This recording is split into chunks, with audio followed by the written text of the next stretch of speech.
it's quite clear at this point that Glasgow will not achieve everything we needed to achieve.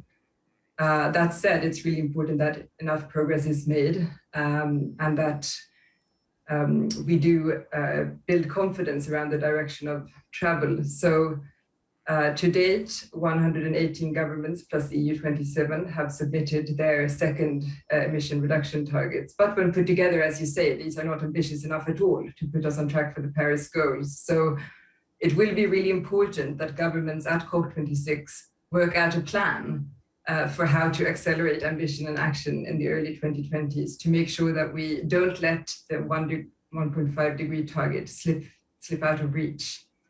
And this is yet to be worked out. Governments are putting forth different suggestions, but it could, for instance, include the option of revisiting NDCs earlier, for instance, in 2023, than what the Paris timetable would dictate. So that would be a key part of COP26.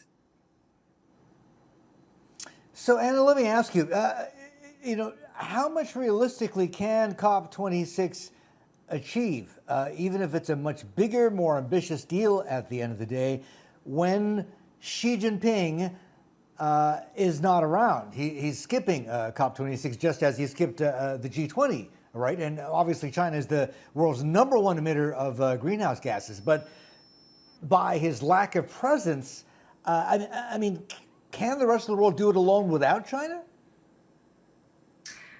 The rest of the world definitely cannot solve the climate crisis without China. China is the largest emitter. That said, this COP is a bit different. It's not about brokering a new international treaty on climate change. We already have that, the Paris Agreement, which was adopted 6 years ago. This COP is much more about raising ambition and making pledges. And of course, it's possible for countries to make pledges, even if they're not, or even if the world leaders aren't at COP26.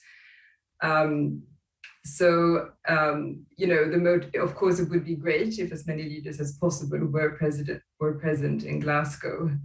But the motivations for not going will vary. But I think in the case of China, it's worth pointing out that President Xi Jinping hasn't been traveling anywhere since the start of the pandemic. So him not coming to Glasgow should probably not be interpreted as him not caring about COP26 or the climate crisis.